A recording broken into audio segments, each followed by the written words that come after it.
এই যে মুসলমানরা নিজেরা আরেকটা মুসলমানকে হত্যা করা বা কোনো না এটা কোনোভাবে কি জাস্টিফাইড কিনা ধর্মীয় আলোকে? ধন্যবাদ, ধন্যবাদ সাগর আপনাকে। কিন্তু শাহরিয়ার কবির সাহেবের একটি প্রশ্নের উত্তর দিয়েই কথাটি শুরু করা উচিত মনে করছি। তিনি বলেছেন কে মুসলিম কে অমুসলিম এই অথরিটি একমাত্র আল্লাহ তাআলার। আমি তাকে তাৎক্ষণিক প্রশ্ন করছি এবং উত্তরটি তিনি তার ফ্লোর যখন পাবেন তখন দিবেন, যে কোনো ব্যক্তি যদি বাংলাদেশের স্বাধীনতা সার্বভৌমত্বকে অস্বীকার করে সংবিধান অনুযায়ী সে লোকটি রাষ্ট্রদ্রোহী, এবং রাষ্ট্রদ্রোহী হিসেবে তার শাস্তি হবে। কিন্তু সংবিধানে সেই রাষ্ট্রদ্রোহীর নাম লেখা থাকার প্রয়োজন নেই। ঠিক সেভাবে কে কাফের কে মমিন কে মুসলিম কে অমুসলিম তা আল্লাহ কর্তৃক প্রেরিত সংবিধান কোরআন কারীমের মধ্যে স্পষ্ট করে দেওয়া হয়েছে। অতএব কোরআন কারীমের বিধান অনুযায়ী ওলামায়ে কেরাম কে কাফের সেটা বলেন, কে মুসলিম সেটা বলেন। এটা একটি স্পষ্ট বিষয়। খুবই স্থূল চিন্তার, সূক্ষ্ম চিন্তার প্রয়োজন নেই, স্থূল চিন্তাধারীও কথাটি বুঝতে পারে।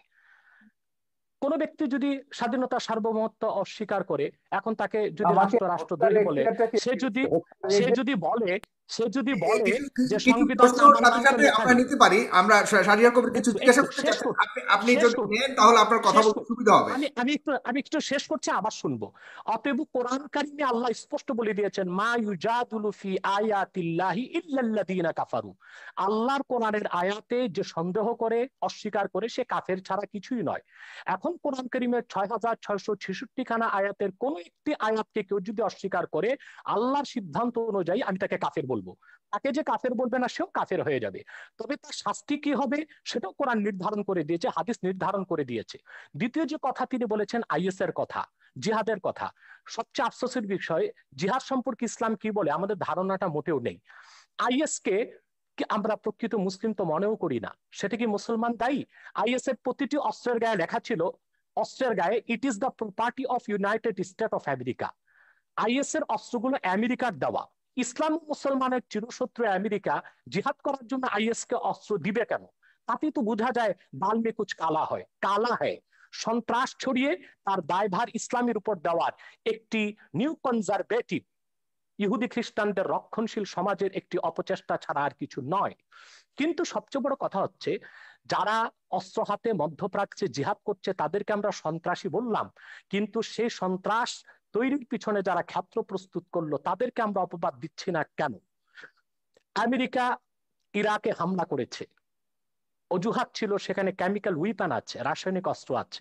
একটি স্বাধীন সার্বভৌম দেশকে তছনছ করে দিল, মাটির সাথে মিশিয়ে দিল। কিন্তু তদন্তে দেখা গেল এক ফোঁটা কেমিক্যাল উইপন সেখানে পাওয়া যায়নি।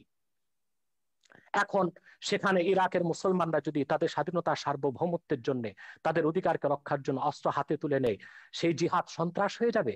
এতটা অযৌক্তিক অবিচার কোনো মানুষ তো মেনে নিতে পারে না। ফিলিস্তিনে মুসলমান বসবাস করতে আজকে পারছে না, ইসরায়েলি সন্ত্রাসীদের কারণে বাইতুল মুকাদ্দাসে মুসলমান নামাজ পড়তে পারছে না। সেখানে মুসলমান যদি তার অধিকারকে সংরক্ষণ করার জন্য, অধিকারকে আদায় করার জন্য অস্ত্র হাতে তুলে নেয়, সেটা সন্ত্রাস হয়ে যাবে। সারা বিশ্বব্যাপী জাতিসংঘের তত্ত্বাবধানে সন্ত্রাসকে ছড়ানো হচ্ছে। বাংলাদেশের বিষয়ে বলা হচ্ছে কওমি মাদ্রাসার ছাত্ররা সন্ত্রাস করে, অথচ জেএমবি যখন বাংলাদেশে সিরিজ বোমা হামলা করেছে, কওমি মাদ্রাসাগুলো মাঠে ঘাটে আন্দোলন করেছে সন্ত্রাসের বিরুদ্ধে। হাটহাজারী থেকে আহমদ শফি সাহেব তখন মহাপরিচালক ছিলেন, তিনি স্পষ্ট করে ব্যাখ্যা দিয়েছিলেন নিরপরাধ মানুষকে বোমা মেরে হত্যা করা ইসলাম সমর্থন করে না। সে দায়টা কওমি মাদ্রাসা কেন দিবে, এদেশের মাদ্রাসাগুলো কেন দিবে? বরং পিছনে কারা জড়িত ছিল তারাই দায়ী হবে বলে আমরা বিশ্বাস করি। রমনা বটমূলে যখন বোমা হামলা করা হয়েছিল তখন আমরা দেখেছি দায় দেওয়া হয়েছিল মাদ্রাসা ছাত্রদের, কিন্তু রমনা বটমূলে বোমা হামলার 1 ঘন্টা পরই আমরা দেখেছি বামপন্থী কিছু সংগঠন ব্যানার নিয়ে আলেম ওলামার বিরুদ্ধে মিছিল বের করেছে। তারা কি করে জানতো যে 1 ঘন্টা আগে রমনা বটমূলে বোমা হামলা হবে? নিশ্চয় ঘটনাটির সাথে তারা জড়িত ছিল। সন্ত্রাসী কর্মকাণ্ড করে দায় তারা আলেম ওলামা পীর মাশায়েখের উপর দেওয়ার চেষ্টা করেছে। আলেম ওলামা পীর মাশায়েখদের ইমেজকে, সম্মানকে আহ, ক্ষুণ্ণ করার জন্য, এবং বাংলাদেশে যেন ইসলামের রাজনৈতিক উত্থান না ঘটে সেটা ঠেকাবার জন্য। জি। অতএব না জেনে না, তথ্য এটাই প্রমাণ আমি ছাড়া। যেটা হচ্ছে, আপনি আহমেদ শফির কথা বললেন, আপনি একটু মন্তব্য করুন। এই আহমেদ শফি 2013 সালের 15ই ফেব্রুয়ারি সমস্ত তথাকথিত ইসলামিক পত্রিকাগুলোতে, জামাতের এবং তাদের সহযোগীদের পত্রিকা, আধা পৃষ্ঠা একটা খোলা চিঠি লিখেছেন প্রধানমন্ত্রীকে। সেখানে আমার নাম, মুনতাসির মামুনের নাম, জাফর ইকবালের নাম, আমাদের সবার নাম উল্লেখ করে বলেছিলেন এইসব নাস্তিক মুরতাদ কাফের এরা। এবং তারপর যেটা ব্লগারদের বিরুদ্ধে তিনি তার ঘাতকদেরকে লেলিয়ে দিলেন, তারপর তো সিরিজ অফ ব্লগার হত্যা আমরা দেখলাম, এবং প্রত্যেকে তারা বলেছে, এবং যারা ওই যে ইয়েটা করেছে, এই হলি আর্টিজান ঘটিয়েছে, তারাও বলেছে তারা জাকির নায়কের ওয়াজ শুনে এবং আহমদ শফির ওয়াজ শুনে তারা এগুলো করেছে। ধর্ষণের ব্যাপারে তিনি যেটা বলেছে, ধর্ষণটা বেড়েছে কেন? আহমদ শফির সেই ওয়াজ কি আমরা ভুলে গেছি? এখনো ইউটিউবে আপনি পাবেন যে গার্মেন্টস এর মেয়েদেরকে তিনি ঘর থেকে বেরোতে মানা করছেন, ঘর থেকে বেরোলে পুরুষের লালা ঝরবে এবং যে পুরুষের লালা ঝরবে না সে পুরুষ নয়, তাদেরকে প্রকারান্তরে যে গার্মেন্টস এর মেয়েদেরকে জেনাকারিনী বলছে যে এরা বাইরে যায় জেনা করবার জন্য। এবং আমার ওই ছবি তো ওখানে আছে, একজন এসে বলেছেন যে ইসলামী আইন অনুযায়ী তিনি প্রমাণ ছাড়া এমন কথা বলতে পারেন না, সেই অনুযায়ী তার ৮০টা দৌড়া পেতে হবে। আমি সেইখানে যাচ্ছি না, আমার কথা হচ্ছে দিস ইজ বাংলাদেশ, এটা বাংলাদেশ। এখানে এখনো ইসলামী হুকুমত কায়েম হয়নি, এখনো কোরআনের আইন কায়েম হয়নি। বাংলাদেশ চলবে বঙ্গবন্ধু যে সংবিধান দিয়ে গেছেন সেই সংবিধান অনুযায়ী। যেদিন আপনারা খিলাফত কায়েম করবেন সেদিন আপনাদের কোরআনের আইন কায়েম করুন, আমাকে ১০০ বার আপনারা হত্যা করুন, তাতে কিছুই যায় আসে না। কিন্তু কথা হচ্ছে যতক্ষণ পর্যন্ত এটা বাংলাদেশ আছে ততক্ষণ পর্যন্ত বাংলাদেশের সংবিধানের মূলনীতি আপনাকে বিশ্বাস করতে হবে, আমার বাঙালিত্বের চেতনাকে বিশ্বাস করতে হবে। ধর্ম আমি ১০০ বার বদলাতে পারি, কিন্তু আমি কখনো আমার এথনিক আইডেন্টিটি, বাঙালি সত্তা, আপনিও এখন বাংলায় কথা বলছেন, আপনি নিজেও একজন ১০০০ বছর ধরে আপনার পূর্বপুরুষরা বাঙালি ছিলেন এবং ইসলাম গ্রহণ করবার আগে অন্য ধর্ম ছিল কিংবা কোনো ধর্ম ছিল না। ধর্ম আপনি বদলাতে পারেন, কিন্তু যেটা আপনি বদলাতে পারেন না সেটা হচ্ছে আপনার জাতিসত্তা, এথনিক আইডেন্টিটি। এথনিসিটি অনুযায়ী আমরা ৫০০০ বছরের একটা প্রাচীন জাতি, এই প্রাচীন জাতির আমাদের একটা সভ্যতা আছে, ঐতিহ্য আছে, এবং সংবিধানেও এগুলো রক্ষার কথা দায়িত্ব রাষ্ট্রকে দেওয়া হয়েছে। আমাদের ঐতিহ্য এগুলো আমাদের রক্ষা করতে হবে, তারপরে আমরা যে যা ধর্ম পালন করব। কেউ যদি ধর্ম পালন না করে তারও এই দেশে থাকবার সমান অধিকার মর্যাদা দিতে হবে, এবং আছে সংবিধান অনুযায়ী সেটা আছে। আমার কথা হচ্ছে সহিষ্ণুতা প্রদর্শন করুন, সৌভ্রাতৃত্ব প্রদর্শন করুন, ইসলামকে কলঙ্কিত করবেন না, রাজনীতি টেনে এনে সন্ত্রাসকে বৈধতা দিয়ে ইসলামকে আপনারা দয়া করে কলঙ্কিত করবেন না। পশ্চিমারা একটা অজুহাত পেয়ে গেছে, ইসলাম ব্যাশিং একটা শব্দ পশ্চিমে, এবং তাদেরকে গিয়ে বোঝাতে হয় যে না আমাদের দেশে ইসলাম হচ্ছে এটা সুফিদের ইসলাম, এটা শান্তির ইসলাম, কিছু সংখ্যক বিপদগামী এগুলো আইএস আল কায়দার প্ররোচনায় তারা এগুলো করছে। কিন্তু এই কথাগুলো যখন আমরা ভিন্ন ধর্মকে যখন আক্রমণ করছি ওয়াজের নাম, ভিন্ন মতাবলম্বীদের যখন আক্রমণ করছি ওয়াজের নাম, এবং অশ্লীল কদর্য ভাষায় কথা বলা হচ্ছে, এবং তখন আপনি কি ধারণাটা দিচ্ছেন ইসলাম সম্পর্কে সেটা বলুন। এবং সেইটার যদি বদলা যদি ভারতের হিন্দু মৌলবাদীরা নেয় কিংবা বারবার বুদ্ধিস্ট মৌলবাদীরা নেয়, সেটার আপনি কি জবাব দেবেন? এই জন্য আমি বলি যে বিশ্বের ৫৭টা দেশে মুসলমানরা মেজরিটি, মাইনরিটির রেসপেক্ট করুন, সমান অধিকার মর্যাদা দিন, তাদেরকে ওইভাবে ফতোয়া দিয়ে তাদেরকে হত্যা বা আঘাত করবার ক্ষেত্র তৈরি করবেন না, তাদেরকে প্ররোচিত করবেন না কাউকে যে না শাহরিয়ার কবিরকে হত্যা করলে তুমি বেহেশতে যাবে। এটাই তো তৈরি করা হচ্ছে উন্মাদনা। ব্লগার হত্যার পেছনে এটাই ছিল যে ওকে খুন করতে পারলে, বাবাকে খুন করতে পারলে তুমি বেহেশতে যাবে। জি, আমি আপনার কাছে অনেকগুলি প্রশ্ন দর্শক সারি থেকে অনেকেই লিখেছেন, আমি সব প্রশ্ন করা সম্ভব নয়। প্রায় ৯,০০০ শেয়ার করেছেন, এখান থেকে প্রায় হাজার হাজার মন্তব্য এসছে। কেউ কেউ লিখেছেন, যেমন এম.এ. বাসিত আশরাফ, তিনি লিখেছেন পৃথিবীতে, শাহরিয়ার কবির সাহেবের কাছে প্রশ্ন করেছেন, পৃথিবীতে প্রথম মানবাধিকার এবং নারীদের সম অধিকারের প্রতিষ্ঠাতা কে? উনি কি জানেন পশ্চিমা বিশ্বের দার্শনিকেরা পৃথিবীর শ্রেষ্ঠ মানব দরদী মানুষ হিসেবে কাকে স্বীকৃতি দেয়? ডেফিনেটলি তিনি কাকে মিন করেছেন আপনি জানেন। সেক্ষেত্রে আপনার বক্তব্য জানতে চেয়েছে এই একজন লেখক। এরপরে রয়েছেন কাফায়েতুল্লাহ সাহেব, আপনার মুক্তিযুদ্ধের অবদান সম্পর্কে জানতে চেয়েছে। এরপরে লিখেছেন বাংলাদেশের স্বাধীনতা আন্দোলনে যারা যুদ্ধ করেছে তারা কি সবাই স্বাধীনতা বুঝতো? তারা কি জেনে শুনে সবাই মুক্তিযুদ্ধে অংশগ্রহণ করেছে? তাহলে নাস্তিকের বিরুদ্ধে আন্দোলন করতে হলে সবাইকে জানতে হবে কেন? এই ধরনের অনেকগুলি প্রশ্ন করেছেন। মাওলানা ওমর ফারুক লিখেছেন, পারভেজ জুয়েল লিখেছেন, এমডি মাসুম লিখেছেন, শাহিদ আহমেদ লিখেছেন, অনেকেই লিখছেন, লিখে যাচ্ছেন। আপনারা লিখতে থাকুন, আমি সম্ভব হলে কিছু নেব। তবে এই পর্যায়ে অনুষ্ঠানের শেষ প্রান্তে চলে এসেছি, 2 মিনিট করে শুধুমাত্র আপনারা দুজন আবারও শেষ বক্তব্য দেবেন। এগুলো কিন্তু জামাতিদের একটা পরিকল্পিত ব্লগ আছে, যখনই আমি কোনো কথা বলি টকশোতে ১,০০০ ২,০০০ এগুলো ডিসলাইক আসবে এবং প্রশ্নগুলো করা হবে মুক্তিযুদ্ধ নিয়ে। এটা বলতে বলতে আমি ক্লান্ত হয়ে গেছি। আমার মুক্তিযুদ্ধের কি অবদান আছে, বাংলাদেশের স্বাধীনতা যুদ্ধের দলিলপত্রটা, এটা আগাগোড়া পড়ুন, আমি বলে দেবো না কোন পৃষ্ঠা, আপনাকে পড়তে হবে। এই সুযোগে যদি মুক্তিযুদ্ধের ইতিহাসটা আপনাদের মাথায় ঢোকে, পড়ে দিন শাহরিয়ার কবির কি করেছে মুক্তিযুদ্ধে, সাংস্কৃতিক স্কোয়াডে কি অবদান ছিল, সেখানে পাবেন। দ্বিতীয় কথা হচ্ছে মানবাধিকার নিয়ে। এখন মানুষের অধিকার মর্যাদা প্রত্যেককে বিশ্বাস করতে হবে। এই পৃথিবীতে আমি শুরুতেই বলেছি যে আমরা 700 কোটি মানুষের মধ্যে 150 কোটি মুসলমান আছে, 150 কোটি হিন্দু আছে, 250 কোটি 250 কোটি খ্রিস্টান আছে, অন্য ধর্মাবলম্বী আছে, নাস্তিকও আছে। আমাদেরকে এই পৃথিবীটাকে বাসযোগ্য করতে হবে, এখানে বাঁচতে হবে সমান অধিকার মর্যাদাকে রেসপেক্ট করে। আমি শুধু এইটাই বলছি, আল্লাহ মানুষ সৃষ্টি করেছেন, আল্লাহ শুধু মুসলমান সৃষ্টি করেন, এইটুকু অন্তত শ্রদ্ধাবোধটা স্রষ্টার উপর আপনার রাখুন। কোনো ডিরেক্ট কোনো প্রশ্ন রয়েছে কিনা একদম সম্পূর্ণভাবে, যেটা আপনি জানতে চান ডক্টর? না না, আমার কোনো প্রশ্ন নেই, আমি তো পরিষ্কার আছি, আমার অবস্থান সম্পর্কে আমি তো পরিষ্কার আছি। যারা বিভ্রান্ত তাদেরকে বলবো যে মানুষকে মানুষ হিসেবে মর্যাদা দিতে শিখুন। আল্লাহ বিচার করবেন কিয়ামতের পরে, কে দোজখে যাবে, কে বেহেশতে যাবে, কে কত পাপ করেছে, গুনাহ করেছে দুনিয়াতে, সেটাকে দুনিয়াতে আপনাকে এই যে জাগতিক শাস্তি, যেটা হচ্ছে ব্লাসফেমির যে কনসেপ্ট, এটা ইসলামের কনসেপ্ট না। কোরআনে কোথাও ব্লাসফেমির জাগতিক শাস্তির বিধান নেই। আল্লাহ নিজে শাস্তি দেবেন তাদেরকে, ব্লাসফেমার্সকে। এখন সেইটাকে আপনি ইহুদি খ্রিস্টান আইনের দিকের থেকে এখানে ইমপ্লিমেন্ট করছেন, আল্লাহর অধিকার আপনি নিজের হাতে তুলে দিচ্ছেন।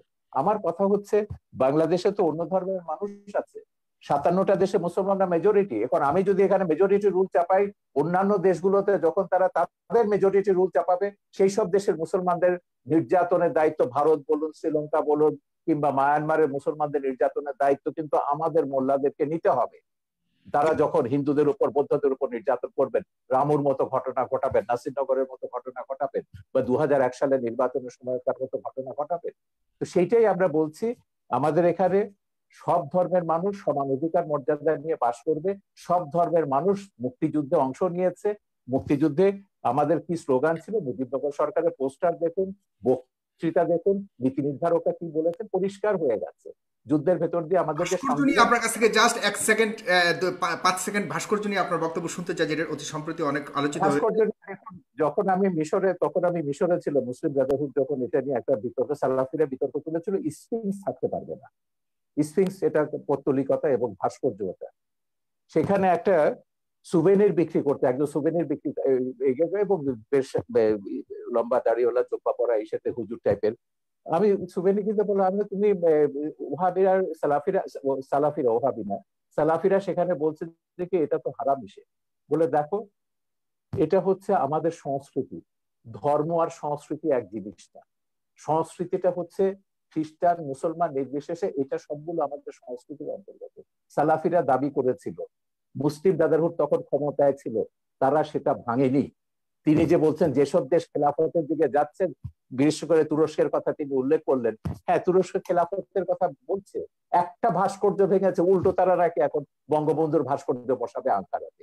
এই হচ্ছে ইসলাম, যেটা এরদোয়ান তুরস্কে করছে। তুরস্কে আমি হযরত জালালউদ্দিন রুমির বিশাল ভাস্কর্য দেখেছি, অন্যান্য ইসলামিক সুফিদের ভাস্কর্য দেখেছি, ইরানে আমি সুফিদের ভাস্কর্য দেখেছি। তো ভাস্কর্যের সঙ্গে ইসলামের বিরোধ আছে, যেটা বলেন এটা সম্পূর্ণ রাজনৈতিক পক্ষপাতী। ভাস্কর্য সভ্যতার অংশ, ইতিহাসের অংশ, ইতিহাসের মহানায়ক সেটা ইসলামিক স্কলার আছেন, অন্যান্য আছেন, স্কলাররা আছেন। মিশরে যান, ইসলামিক স্কলার কেন, বুদ্ধিজীবীদের দেখবেন, সঙ্গীতকারদের দেখবেন। উম্মে কুলসুম বিশাল আরব বিশ্বের সবচেয়ে পপুলার গায়িকা, তার ভাস্কর্যে ভাগাভাগি চলছে, এটা কি আপনি মনে করেন যে রাজনৈতিক কোনো ঘৃণিত? এটা পুরো রাজনীতি, এর সঙ্গে ইসলামের কোনো সম্পর্ক নেই, একদম রাজনীতি। মোল্লা ইসলামিক ওমর যেটা আফগানিস্তানে করেছে, সেই কাজটাই তারা এখানে রিপিট করছে। মোল্লা ওমর এখানে কারা বলতে কারা করছে বর্তমানে বাংলাদেশে, যে আপনি ভাস্কর্য ভাঙার পেছনে কাদেরকে দায়ী? তারা তো সবগুলো, তারা তো ঘোষণা দিয়ে করছে, খেলাফত, হেফাজত, যারা ইসলামী শাসনতান্ত্রিক আন্দোলন বা তাদেরকে যারা সাপোর্ট করে, যাদের পেছনে জামাত বিএনপি রয়েছে, যাদের পেছনে আওয়ামী লীগের নেতাদেরকে গ্রেফতার করা হয়েছে। আরে ওটা বাঘা যতীনেরটা তো কাগজে বেরিয়েছে, এটা স্কুল কমিটি নিয়ে তাদের মধ্যে দ্বন্দ্ব, এটার সঙ্গে ভাস্কর্য ভাঙার কোনো সম্পর্ক। ওকে, ভাস্কর্য নিয়ে 2013 সাল থেকে বঙ্গবন্ধু এখানে উপলক্ষ, বঙ্গবন্ধুর গায়ে হাত দিয়েছে বলে আওয়ামী লীগের টনক নড়েছে। কেন হেফাজতে 13 দফায় ভাস্কর্য ভাঙার কথা নেই? জামাত ইসলামী আগে ভাস্কর্য ভাঙার কথা বলেনি? হেফাজতে 13 দফায় যা আছে, কাদিয়ানীদের কাফের ঘোষণা থেকে শুরু করে ব্লাসফেমি এন্ড পাল্টাস করা, সবগুলোই হচ্ছে জামাতের দফা। এখন এগুলোকে তিনি যতই পার্থক্য করুন না কেন, জামাতের সঙ্গে আমাদের পার্থক্য আছে, তিনি কিন্তু কাদিয়ানীদের কাফেরের ব্যাপারে জামাতের সঙ্গে একমত, ব্লাসফেমি আইন চালুর ব্যাপারে তিনি জামাতের সঙ্গে একমত, ভাস্কর্য ভাঙার ব্যাপারও আশা করি তিনি নিশ্চয়ই একমত হবেন ওদের সঙ্গে। তো এইটাই হচ্ছে মিলের জায়গাটা। আমি বলছি যে রাজনীতিতে যখনই আনবেন ইসলামকে বা কোনো ধর্মকে, তখনই ওই বার্মার মতো ঘটনা ঘটবে, ভারতের মতো ঘটনা ঘটবে, বাংলাদেশের মতো ঘটনা ঘটবে, পাকিস্তানের মতন ঘটনা ঘটবে। এতে করে কি বিশ্বে শান্তি আসবে বা কোনো দেশে আমরা কি শান্তিতে বাস করতে পারবো? আমার কথা হচ্ছে আমরা সবাই শান্তিতে বাস করতে চাই। এই প্রশ্নটা আমাদের সবারও জনাব ডক্টর এনায়েতুল্লাহ আব্বাসী, আপনি শেষ কথা বলবেন আজকের অনুষ্ঠানের, এবং আপনার কাছে প্রশ্ন অনেকেই করেছে, কিন্তু আমি অনেকের প্রশ্ন নিতে পারছি না, শেষ প্রান্তে চলে এসেছি। মাননীয় আইজিপি মহোদয় বলেছেন যে বাংলাদেশ মৌলবাদী দেশ নয়। আপনারা কার ইশারায় কোন এজেন্ডা বাস্তবায়নের জন্য দেশটাকে মৌলবাদী চরিত্রের তকমা আটানোর চেষ্টা করছেন? আমরা তো আরব সহ বিভিন্ন রাষ্ট্র দেখি না জঙ্গি মিছিল করতে, জঙ্গি মিছিলের কথা বলেছে, কিন্তু আপনারা আমাদের কথায় কথায় আমাদের দেশে জঙ্গি মিছিল করেন। তাহলে দেশটিকে জঙ্গিবাদের দিকে ঠেলে দিচ্ছেন কিনা, কারো উদ্দেশ্য হাসিল করতে চাচ্ছেন কিনা? এবং ফ্রান্সের কথা বলেছেন তিনি, পাশাপাশি তিনি বলেছেন যে এদেশে ইসলাম প্রচার করেছিলেন সুফি সাধকরা, তারা কিন্তু কখনোই তরবারি প্রয়োগের মাধ্যমে ইসলাম প্রচার করেনি। আপনারা কেন এখন এমন উস্ফলন দেখাচ্ছেন? এটা কেন, বা এ ব্যাপারে উনি প্রশ্ন করেছেন আপনাদের আলেম সমাজের কাছে। ধন্যবাদ সাগর। প্রথমে শাহরের কবির সাহেবকে বলবো যে তিনি জামাত ফোবিয়াতে ভুগতেছেন, সব জায়গায় জামাতের গন্ধ পান তিনি, এটা ঠিক নয়। আমি আবারও বলছি, এদেশের মূলধারার আলেম ওলামার সাথে জামাতের কোনো সম্পর্ক নেই, যদিও বা একটি বিরাট জনগোষ্ঠী জামাতের অনুসরণ করছে। কাদিয়ানীরা নিঃসন্দেহে অমুসলিম এবং কাফের, এটা পৃথিবীর সকল মুসলমানের মত, কোরআনের মত, সুন্নার মত, ইজমায় উম্মতের মত। তারা কাফের এবং অমুসলিম, তাদেরকে যারা এটা কাফের বলবে না মওদুদির তারাও প্রথম কাফের। লেখা, কাদিয়ানী না, মাসালাটা এটা মওদুদির লেখা। ভুল, আপনি জানেন না এটা, এটা কাদিয়ানী আপনি মাসালা কি জানেন না। মওদুদি লিখেননি? কাদিয়ানী মাসালা মওদুদি, মওদুদি লেখা না? আমি বলছি, প্রথম কাদিয়ানীদের বিরুদ্ধে আন্দোলনের ডাক দিয়েছেন আল্লামা ইউসুফ বিন নুরি রহমতুল্লাহ, করাচি ইউসুফ বিন নূর মাদ্রাসার যিনি মোহতামিম ছিলেন। আন্দোলনে পুরোধা নেতৃত্ব দিয়েছেন আমার ওস্তাদ মোহতারাম আল্লামা তাকি উসমানী এবং মুফতি শফি রহমতুল্লাহ। সাথে আন্দোলনে যোগ দিয়েছিল আবুল আলা মওদুদি এবং তার লোকজন। বরং পাকিস্তানের সকল ঘরানার মুসলিমরাই কাদিয়ানী বিরোধী আন্দোলনে অংশগ্রহণ করেছিল। দ্বিতীয় যে এবং ওই কথাটি, মামলায় আমি কিন্তু আমি মওদুদির মৃত্যুদণ্ড হয়েছিল, আর কারণ না, মওদুদির মৃত্যুদণ্ড হয়েছিল ওই মামলাতে, যেটা সৌদি সেটা বাদশার অনুরোধে প্রত্যাহার করা। সেটা সেটা সেটা মৃত্যুদণ্ড কার হলো, সেটা হয়তোবা পাকিস্তান সরকারের রাজনৈতিক কোন প্রতিহিংসা ছিল মওদুদির উপর, সেজন্য মওদুদিকে মামলা দেবার চেষ্টা করেছে। আর যেহেতু অন্যান্য নেতৃবৃন্দ রাজনীতিতে জড়িত ছিলেন না, তাদেরকে মামলা দেবার সুযোগ হয়নি, এটা একটি কারণ হতে পারে। দ্বিতীয় যে বিষয়টি বললেন, ব্লগারদের বিষয়, ব্লগারদেরকে কারা হত্যা করেছে তাদেরকে আপনারা দায়ী করলেন, কিন্তু ব্লগারদেরকে বাক স্বাধীনতার দোহাই দিয়ে, মুক্ত চিন্তা লালন করার দোহাই দিয়ে ইসলাম এবং ইসলামের মূলনীতির বিরুদ্ধে অকথ্য ভাষায় গালিগালাজ বিষোদগার তারা যে করলো, তখন রাষ্ট্রীয়ভাবে তাদেরকে কেন বাধা দেওয়া হয়নি? যদি তাদেরকে রাষ্ট্রীয়ভাবে বাধা দেওয়া হতো, ধর্মনিরপেক্ষতার যদি একটি সংজ্ঞা এটাও হয় সকল ধর্মের অধিকার রক্ষা করা, তাহলে আপনি ইসলামের অধিকার রক্ষা করবেন না? এটা কেমন ধর্মনিরপেক্ষতা আপনার? আপনার তো উচিত ছিল 57 ধারায় সব ব্লগারদেরকে গ্রেফতার করা হয়েছে। আপনার ব্লগারদেরকে হত্যার আগে কাউকে গ্রেফতার করা হয় নাই। যখন সরকার দেখেছে একটি ব্লগার বাংলাদেশে আর বেঁচে থাকবে না, তখন ব্লগারদের নিরাপত্তার জন্য তাদেরকে গ্রেফতার করা হয়েছে। কিন্তু যদি ব্লাসফেমি আইন বাংলাদেশে থাকতোই, তাহলে তো ব্লগারদের এই সুযোগ হতো না, তাহলে কারো তো হাতে অস্ত্র নেবার প্রয়োজন হতো না। তৃতীয় যে বিষয়টি আপনি বলেছেন, সুফিবাদের মাধ্যমে ইসলাম এসেছে, এবং আইজিপির যে প্রশ্ন এসেছে, আইজিপি মহোদয় কথা থেকে তো স্পষ্ট বোঝা যাচ্ছে তিনি ইসলামের প্রতি অত্যন্ত শ্রদ্ধাশীল, হয়তো বা মিস আন্ডারস্ট্যান্ডিং আছে তার। সেটা হচ্ছে, তরবারির জোরে ইসলাম আসে নাই, কিন্তু ইসলাম প্রতিষ্ঠায় তরবারি ব্যবহার হয়েছে। তরবারির জোরে ইসলাম প্রতিষ্ঠিত হওয়া এক জিনিস, আর ইসলাম প্রতিষ্ঠায় তরবারি ব্যবহার আরেক জিনিস। ইসলাম যে জিহাদ দিয়েছে তা অনেকটাই ডিফেন্সিভ, অফেন্সিভ নয়। যখন ইসলাম প্রতিষ্ঠার ক্ষেত্রে অমুসলিম শক্তি অন্যায়ভাবে হামলা করেছে, আক্রমণ করেছে, তখনই তরবারির ব্যবহার করতে হয়েছে। এমনকি এই ক্ষেত্রে আমি উদাহরণ দিব মঈনুদ্দিন চিশতি রহমতুল্লাহ। তিনি যখন আজমিরে আসলেন, ইসলামের শাশ্বত বিধান, ইসলামের উদারতার মাধ্যমে ইসলামের দাওয়াত দিলেন, বারবার তাকে আঘাত করেছে সে পৃথ্বীরাজ। তখন ইসলামকে সুসংহত করতে যে মোহাম্মদ ঘড়িকে তিনি আহ্বান করেছেন, তরবারির জোরে তিনি ইসলাম প্রতিষ্ঠিত করেননি, তবে ইসলাম প্রতিষ্ঠার ক্ষেত্রে তরবারির ব্যবহার হয়েছে, সেটা একটা ভিন্ন জিনিস। চতুর্থ যে বিষয়টি তিনি বলেছেন সন্ত্রাস। সন্ত্রাস তো আমাদের দেশে অনেক রকম সন্ত্রাস হচ্ছে। যারা কলমের মাধ্যমে দুর্নীতি করে হাজার হাজার কোটি টাকা বিদেশ পাচার করছে, তারাও তো সন্ত্রাসী, কলম সন্ত্রাসী তারা। যারা বাংলাদেশে বন জঙ্গল উজাড় করে গাছপালা সবকিছু বিক্রি করে খেয়ে ফেলছে, তারা পরিবেশ সন্ত্রাসী। অনেক রকম সন্ত্রাসী আমাদের বাংলাদেশে আছে। কিন্তু আমাদের দেশে যে অস্ত্র সন্ত্রাসীর কথা বলছেন, এটা জুজুর ভয়। আসলে বাংলাদেশে কোনো সশস্ত্র জিহাদি সংগঠনের অস্তিত্বই নেই। জেএমবি বলে যেটা ছিল, সেটা অনেক তদন্তের বিষয়, সেটার সাথে মূলধারার ইসলামপন্থী ও মাদ্রাসার ছাত্রদের কোনো সম্পর্ক নেই। হোলি আর্টিজানে আমরা দেখেছি যারা সন্ত্রাসী হামলা করেছে বলা হচ্ছে তারা কেউ মাদ্রাসার ছাত্র ছিল না, তারা ইংলিশ মিডিয়ামের ছাত্র ছিল। যদিও বা তারা বলেছে জাকের নায়কের কথায় তারা উদ্বুদ্ধ হয়েছে। আমি ওপেন চ্যালেঞ্জ করব, জাকের নায়কের এমন একটি বক্তব্য কেউ দেখাতে পারবে না যেখানে তিনি যেখানে তিনি সন্ত্রাসকে উস্কে দিয়েছেন। জাকির নায়কের কোন একটি বক্তব্যে এটা দেখানো যাবে না। মূলত এটা ছিল একটি প্রি প্ল্যান প্রোগ্রাম। জাকির নায়কের বক্তব্য বন্ধ করা, ভারত থেকে তাকে বিতাড়িত করার জন্য এটা একটি সাজানো নাটক ছিল। এবং তাতেও আমাদের বাংলাদেশের কোনো মাদ্রাসার ছাত্র শিক্ষক জড়িত ছিল না, ইংলিশ মিডিয়ামের ছাত্ররা জড়িত ছিল। অতএব কথায় কথায় সন্ত্রাসের দায়ভার এদেশের আলেম ওলামা পীর মাশায়েখ ও মাদ্রাসা ছাত্রদের উপর দেওয়া, এটা অবিচার ছাড়া আর কিছুই নয়। এটা প্রত্যক্ষ বা পরোক্ষ যেভাবেই হোক ইসলাম বিদ্বেষ ছাড়া আর কিছু নয়। শিক্ষা ব্যবস্থায় আজকে ধর্মনিরপেক্ষতার প্রভাব বাড়ানো হয়েছে। সেখানে বাংলাদেশের শিক্ষা ব্যবস্থায় যে ধর্মনিরপেক্ষতার প্রভাব আসতেছে, সেটাকে আমরা দেখতেছি ধর্মহীনতা। ইসলামের মূল আকীদা বিরোধী অনেক শিক্ষা আমাদের শিক্ষা ব্যবস্থায় ঢুকানো হয়েছে। যেমন নবম থেকে মাস্টার্স পর্যন্ত প্রাণীবিজ্ঞান জুলজিতে দ্য থিওরি অফ এভুলেশন, ডারউইনের বিবর্তনবাদকে ঢুকানো হয়েছে বাংলাদেশে। অথচ সারা দুনিয়ার বিজ্ঞানীগণ একমত হয়েছে the theory of evolution is not a scientific fact, it is nothing but hypothesis of Darwin. বিবর্তনবাদ এটা বৈজ্ঞানিক কোনো প্রমাণিত বিষয় নয়, এটা হচ্ছে ডারউইনের একটি মন গড়া মতবাদ। অথচ তা আমাদের শিক্ষা ব্যবস্থায় ঢুকানো হয়েছে। যারাই বিবর্তনবাদ করবে পরকালে তারা অবিশ্বাসী হবে, ইসলাম থেকে তারা দূরে সরে যাবে।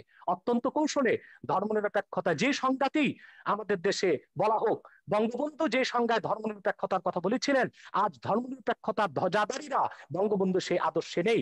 তারা ধর্মনিরপেক্ষতাকে ধর্মহীনতার দিকে নিয়ে যাচ্ছে।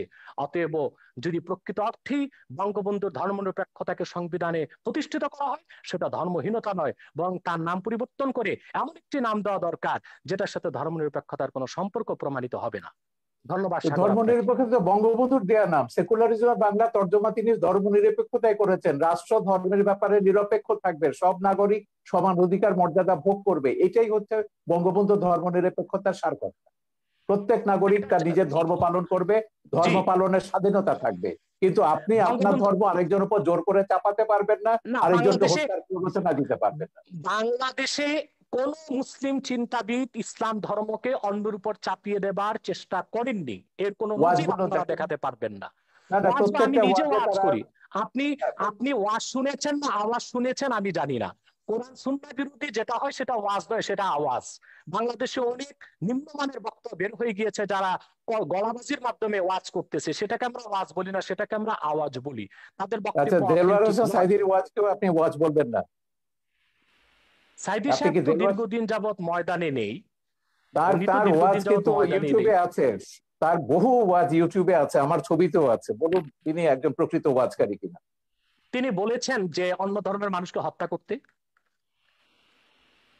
তিনি এটা বলেছেন কোন বক্তব্যে?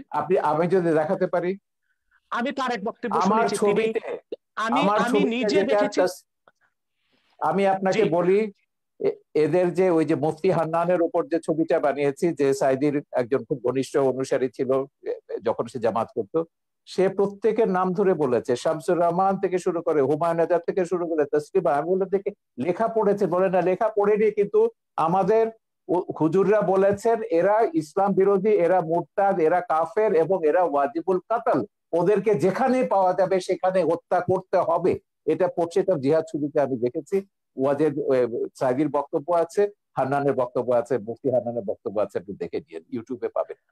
আমার মনে হয় জালাল হোসেন সাইদী সাহেব এতটা পাতলা কথা বলার লোক নয়, যদিও বা আমি তার অনেক বক্তব্য শুনিনি। তবে আমি তার একটি বক্তব্যে দেখেছি, তিনি যখন বা ধর্ম মন্ত্রণালয়ের স্থায়ী কমিটির সদস্য ছিলেন, তিনি হিন্দুদের পূজা মণ্ডপও গিয়েছেন এবং তাদেরকে নিরাপত্তার ব্যবস্থা করেছেন। সেটাও তো প্রমাণ রয়েছে। আপনি এবং কিভাবে 71 বলবেন যে সালে তিনি হিন্দুদের কি করেছেন সেটা ট্রাইব্যুনালে প্রমাণ হয়েছে। 71 সালে তিনি হিন্দুদের উপর কি করে জোর করে তাকে মুসলমান বানিয়েছেন, তাকে পাকিস্তানিদের ধরিয়ে দিয়েছেন, ও সাক্ষীরা তো ট্রাইব্যুনালে এগুলো প্রমাণ করেছে। সেটা তো ট্রাইব্যুনালের বিষয়। কিন্তু দেলোয়ার হোসেন সাইদী সাহেব মানি ওয়াজ নয়, আর দেলোয়ার হোসেন সাইদী সাহেব মানি এদেশের আলেম ওলামা নয়। সেটা একটি বিচ্ছিন্ন বিষয়কে টেনে সকল আলেম ওলামা, পীর মাশায়েখ এবং ওয়াজ আমি নসিহতের উপর জানি যে সাইদির এভাবে চেয়ে দায় চাপিয়ে পপুলার দেওয়া উচিত ওয়াজকারী হবে না। আর কেউ নেই বাংলাদেশে। হ্যাঁ, বাংলাদেশে সেটা তার যতজন ওয়াজকারী আছে সবচেয়ে পপুলার, সবচেয়ে বেশি ফলোয়ার হচ্ছে সাইদির। এবং আপনি বাসে টাসে সব জায়গায় সাইদির ওয়াজই শুনবেন। তো যাই হোক, তাতে আমার তো কথা আপনি হচ্ছে আপনি, তাতে তো আপনি প্রমাণ আমার কথা করছেন হচ্ছে তিনি আব্বাসী সাহেব, জনপ্রিয়, তিনি এদেশের আব্বাসী মানুষের মন সাহেব, জয় করতে হ্যাঁ, পেরেছিলেন। ঠিক আছে আব্বাসী সাহেব, আমার কথা হচ্ছে আপনি আগেও বলেছেন আমরা ইসলাম বা কোনো ধর্মের বিরুদ্ধে নয়। আপনি শান্তিপূর্ণভাবে ওয়াজ করুন, ইসলামে আহ্বান করুন, কিন্তু সন্ত্রাস, হানাহানি, একে মারো, ওকে ধরো, ওকে জবাই করো, এগুলো, এই হুমকি, রাষ্ট্রকে ইসে করতে হবে, এটা করতে হবে, জেহাদ করতে হবে, এই জেহাদ মানে তো এই যে উগ্রতা। এবং এই উগ্রতার কারণে আপনি কিন্তু ওই যে ইরাকের কথা বলেছেন, আপনি কোথায় ছিলেন আমি জানি না, ইরাকে যখন রাত্রেবেলা আমেরিকা আক্রমণ করলো, আমরা পরের দিন বিশাল মিছিল বার করেছিলাম ইরাকে আমেরিকার হামলার বিরুদ্ধে। এখন ইরাকে কি করেছে? ইরাকে তো একটা সেকুলার ইসে ছিল, ইরাক ছিল সাদ্দাম হোসেনের, এবং সেই সেকুলার কি ইসের পরে করতো কি হলো? সেজন্য আপনি ইরাকে, মিছিল করেছেন। ইরাক, হ্যাঁ ইরাক তারপর তো একটা ইসলামিক রাষ্ট্রে পরিণত হলো, এখন তারা জেহাদ করছে। যাই হোক, আমরা আমেরিকার যত জায়গাতে জেহাদিদের, এই যে তালেবান, আল কায়দা, এটা আমার ছবিতেই আছে, আমেরিকা কি করে এদেরকে তৈরি করেছে, জেহাদকে, পলিটিক্যাল ইসলামকে কিভাবে আমেরিকা মদদ দিচ্ছে, এটা আমার ছবিতেই আছে।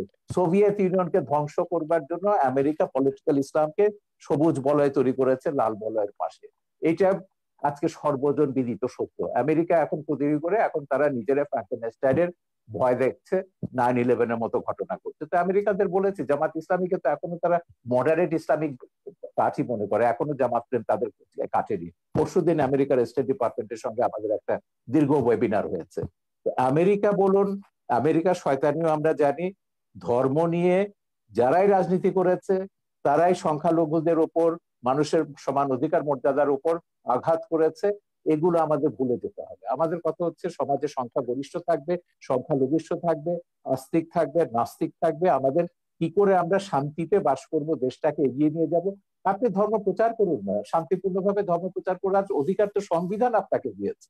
বঙ্গবন্ধুর ওই যে ধর্মনিরপেক্ষতার যে ব্যাখ্যাটা দিয়েছেন, সেখানে বলেছেন প্রত্যেক ধর্মের মানুষ শান্তিতে তাদের ধর্ম পালন করবে, প্রচার করবার সব রকম স্বাধীনতা দেওয়া হয়েছে।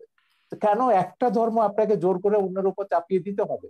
আপনি দাওয়াত দিন শান্তিপূর্ণভাবে, আমাদের কোনো অসুবিধা নেই। কিন্তু শান্তিতে যখন ধর্ম প্রতিপালন করার কথা তো বহু আগে, 1400 বছর আগে আমাদের মহানবী সাল্লাল্লাহু আলাইহি ওয়াসাল্লামও বলে গেছেন। আমার কাছে বলেছেন, আমি সেটাই বলছি, তো আমি সেটাই বলছি, মহানবী কেন, প্রত্যেক মহাপুরুষরাই বলেছে, কোরআনেও আছে, আল্লাহ প্রত্যেক জাতির জন্য আমাদের দেশে নবী অশান্তিটা পাঠিয়েছেন। আপনি কোথায় দেখেছেন? আমি আমি যদি বলি, ওয়ার্ল্ড যখন রাজনীতির সঙ্গে ধর্ম যোগ ওয়ার্ল্ড করবে তখন কনটেক্সটে অশান্তি আসবে। উগ্রবাদের কারণ ওই যে বিরুদ্ধে উনি যেটা বলেন, আব্বাসী বাংলাদেশ সাহেব যেটা অনেক বললেন, অনেক ভালো অবস্থাতে আছে। জি, আমি তো জানি, আমি তো জানি সেটাকে নষ্ট করবার জন্য তো তারা গৃহযুদ্ধের হুমকি দিচ্ছে এখন। বলেছে 2013 সালের চেয়ে ভয়াবহ ঘটনা ঘটবে যদি বাংলাদেশ থেকে এসব ভাস্কর্য ভাঙা না হয়, সরিয়ে না আনা হয়। গৃহযুদ্ধের হুমকিটা কারা দিচ্ছে? কারা দেশটাকে পরাজয়ের প্রতিশোধ দিতে চাইছে 71-এ? তো আপনি 71-এর পরাজয়ের প্রতিশোধ এখন নেবেন বাংলাদেশকে বললে ওমরে আফগানিস্তান বানিয়ে, আর আমরা চুপচাপ বসে বসে দেখবো? সেজন্য আমরা সরকারকে বলেছি, না, সময় এসেছে, কঠোর ব্যবস্থা নিতে হবে। এই দেশে ধর্মের নামে কোনো সন্ত্রাস অনুমোদন করা যাবে না, সেটা যে কোনো ধর্মের নামে। জি, জনাব আব্বাস সাহেব। জি, জনাব সাগর সাহেব, উনি যে কথা বলেছেন যে আসলে ওনারা যে ধর্মনিরপেক্ষ এবং অসাম্প্রদায়িক রাষ্ট্র চান, পৃথিবীর পৃথিবীর কোন রাষ্ট্রে সেই কল্পিত ধর্মনিরপেক্ষ রাষ্ট্র বাস্তবে নেই, অসাম্প্রদায়িক রাষ্ট্র নেই। সকল এবং অসাম্প্রদায়িকতা আপনাদের ধর্ম খেলাফত পৃথিবীর এবং কোথাও নেই, আছে, আমি খেলাফত দেখাচ্ছি, কোথাও আমি নেই। দেখাচ্ছি, আমি দেখাচ্ছি, আমি দেখাচ্ছি, খোলাফায় আমি রাশিদিনে দেখাচ্ছি, প্রমাণ হয়ে আমি গেছে যে দেখাচ্ছি, 3জন আমি খলিফাকে আপনারা দেখাচ্ছি। হত্যা করেছে, শেষ করি, 3জন আমি খলিফাকে আপনার কথা বলার সময় কথা মুসলমানরা বলি নাই, হত্যা করেছে। সেটা আমি বলছি, আমি সেটা বলছি, আমি সেটা বলছি, সেই কল্পিত ধর্মনিরপেক্ষ রাষ্ট্র, কল্পিত অসাম্প্রদায়িক রাষ্ট্র পৃথিবীর কোথাও নেই। যদি ধর্মনিরপেক্ষতা অর্থ এটাই হয় সকল ধর্মের অধিকার রক্ষা, তো বাংলাদেশে ব্লগাররা যখন তখন ইসলাম বিরোধিতা করে, সেটা ইসলামের অধিকারকে ক্ষুণ্ণ করা হয়, তখন ধর্মনিরপেক্ষতা কোথায় থাকে? ব্লগাররা বাক স্বাধীনতার নামে আল্লাহ রসুল মোহাম্মদ সাল্লাহ আলাইহি সাল্লামের আরশচুম্বী মর্যাদার বিরুদ্ধে বক্তব্য দেয়, তখন ধর্মনিরপেক্ষতার কনসেপ্ট কোথায় থাকে? অতএব ধর্মনিরপেক্ষতা যারা বাংলাদেশে করতে চায় তাদের উদ্দেশ্য হচ্ছে ইসলামকে ঠেকানো, এছাড়া আর কিছুই নয়। দ্বিতীয়, তিনি খেলাফত রাষ্ট্রের কথা বলেছেন। খেলাফতের কথা, খেলাফত হচ্ছে কি? খেলাফত হচ্ছে তানফিজু আহকামিল্লাহি আজ্জা ওয়া জাল্লা, ভূপৃষ্ঠে আল্লাহর বিধানকে প্রতিষ্ঠিত করা। আমি বলবো, যদিও আরবে রাজতন্ত্র প্রচলিত আছে, কিন্তু তা সম্পূর্ণ খেলাফত ভিত্তিক চলছে দেশ। সেখানে বেনামাজিকে 25 বেত্রাঘাত করা হচ্ছে, সেখানে যারা চুরি করছে তাদের হস্তকর্তন হচ্ছে, যারা জেনা করছে তাদেরকে সাঙ্গে সার করছে। এটা খেলাফত। যদিও নামে তা মুলুকিয়াত বা রাজতন্ত্র, যদিও সেটা রাজতন্ত্র, কিন্তু সেখানে খেলাফত আছে এবং খেলাফতের সব সুযোগ সুবিধা আরবের লোকজন গ্রহণ করছে। এবং আমরা দেখতে পাচ্ছি, সেখানে আমরা দেখতে পাচ্ছি দাম্মামে, জেদ্দাতে প্রচুর মুসলিম খ্রিস্টান আছে, তাদেরকে আলাদা জায়গায় তাদের ধর্মকর্ম পালনেরও ব্যবস্থা দেওয়া হয়েছে। একটি খেলাফত রাষ্ট্রের সমস্ত সুযোগ সুবিধা প্রতিষ্ঠিত আছে আমরা দেখতে পাচ্ছি আরবে। অতএব দ্বিতীয় আরেকটি বিষয়, খেলাফতের অনেকগুলো ধারা আছে। পীর মুরিদির মাধ্যমে ইসলামের যে দাওয়াত পৃথিবীতে ছড়ানো হচ্ছে, সেটাও খেলাফতের একটা অংশ। এবং খেলাফতের আরেকটা অংশ হচ্ছে দিনের উপর অটল অবিচল থাকা। অধিকাংশ মুসলমান দিনের উপর অটল অবিচল থেকে জীবনযাপন করছে। রাষ্ট্রীয়ভাবে খেলাফত প্রতিষ্ঠা, সেটা মাত্র 100 বছর যাবৎ পৃথিবীতে নেই। 96 বছর আগে অবসান ঘটেছে। অতি দ্রুত মুসলিম রাষ্ট্রগুলো আবার খেলাফত ব্যবস্থায় ফিরে যাবে। আপনি যে তালেবানের কথা বলেছেন, তালেবান সন্ত্রাসী, সে সন্ত্রাসীদের সাথে যুক্তরাষ্ট্র কাতারে চুক্তিবদ্ধ হয়েছে। এখন তো সে আফগানিস্তান আবার খেলাফতের প্রতি ধাবিত হচ্ছে। পৃথিবীর সুপার পাওয়ার আমেরিকা, অন্যান্য খ্রিস্টান রাষ্ট্রগুলো তা তো থামাতে পারলো না। ব্যর্থতা কি পুঁজিবাদের নয়? পৃথিবীব্যাপী সন্ত্রাসকে উস্কে দিচ্ছে পুঁজিবাদ, আর সেটার একমাত্র উদ্দেশ্য হচ্ছে ইসলামের রাজনৈতিক উত্থানকে ঠেকানো ছাড়া আর কিছু নয়। আর আমি অনুরোধ করব বাংলাদেশের বুদ্ধিজীবী সমাজকে, ইসলামকে বিভিন্ন নামে আপনারা অভিহিত করবেন না। রেডিক্যাল ইসলাম, মডারেট ইসলাম, এই নামগুলো ইসলামের ক্ষেত্রে আপনি প্রযোজ্য তো নয়। বলছেন ইসলাম মওদুদির একটি। আকীদাকে আপনারা ইসলাম বিরোধী মনে করেন, মওদুদির হ্যাঁ, সেজন্য অনুসারীদেরকে সেটাকে আপনি ইসলাম বলবেন মুসলমান। কেন? সেটাকে ইসলাম বলবেন কেন? ইসলাম তো সেটাই ওইটাই তো যেটা আমি আল্লাহ বলছি। দিয়েছেন, আপনি সেটা তো সেটাই। মওদুদিকে আপনি নাম আপনি দিবেন কেন? আপনি সেটাকে নাম দেওয়া জামাতকে যাবে না। মুসলমান বলবেন না, ইসলাম আপনি ইসলাম জামাতকে ইসলামের। মুসলমান বলবেন না, জামাতও আপনাকে মুসলমান মনে করে না। তো এই বিরোধের মীমাংসা রাষ্ট্র কেন নেবে? আপনাদের এই না বিরোধের না মীমাংসায় না আমি কেন যাব? না না, আমি এটা রাষ্ট্র বলছি এখানে না যেতে তাদেরকে পারে না। মুসলমান মনে করি না, এটা বলা হচ্ছে না, কিন্তু তারা যে ইসলামের ব্যাখ্যা দিবে সেটাই ইসলাম, এটা আমি স্বীকার করব না। না না, এটা ইসলাম তো হাফেজি সেটাই হুজুর যেটা থেকে শুরু আল্লাহ করে, দিয়েছেন। এই ইসলাম হাফেজি তো হুজুর সেটাই থেকে যেটা শুরু আল্লাহ করে দিয়েছেন। 72টা ওলামায়ে কেরাম তারা বলেছেন মওদুদির অনুসারীদের পেছনে নামাজ পড়া হারাম। এগুলো ফতোয়া আমরা দেখেছি, মওদুদির বিরুদ্ধে ফতোয়া দেখেছি, মওদুদির পক্ষেও দেখেছি। এই বিতর্কে রাষ্ট্রকে জড়াবেন না, এটা আলেমরা নিজেরা নিজেদের মধ্যে ফয়সালা করুন। জি, আমরা এই বিতর্কটা রাষ্ট্রের মধ্যে আনতে চাই। আমরা অনুষ্ঠানের প্রায় শেষ প্রান্তে চলে এসেছি। হ্যাঁ, শুধুমাত্র শেষ করতে হবে, আমার যেতে হবে সকল ভাই। 1 সেকেন্ডে 1 শুধুমাত্র ঘন্টা একটা প্রোগ্রাম আপনার। মন্তব্য করবেন জনাব এনায়েতুল্লাহ আব্বাসী, যে ভাস্কর্য বিতর্কে অনেকটাই আপনারা পিছিয়েছেন। অনেকে মনে করছেন আপনাদের হয়তো কিছুটা প্রাপ্তি যোগ হয়েছে। সেক্ষেত্রে এই পিছিয়ে আসাটাকে ধর্ম অনুভূতির মলাটে শুধুই প্রাপ্তি আর স্বার্থের রাজনীতি কিনা? চমৎকার প্রশ্ন করেছেন। আপনার উত্তরটি আমি দিচ্ছি। প্রথমে বলছি যে আমরা আহ, ইসলামের ব্যাখ্যা কোনো ব্যক্তি থেকে নিব না। আমরা ইসলামের ব্যাখ্যা নিব কোরআন থেকে, হাদিস থেকে এবং আইম্মায়ে মুজতাহিদিন থেকে, সালফে সালিহিন থেকে।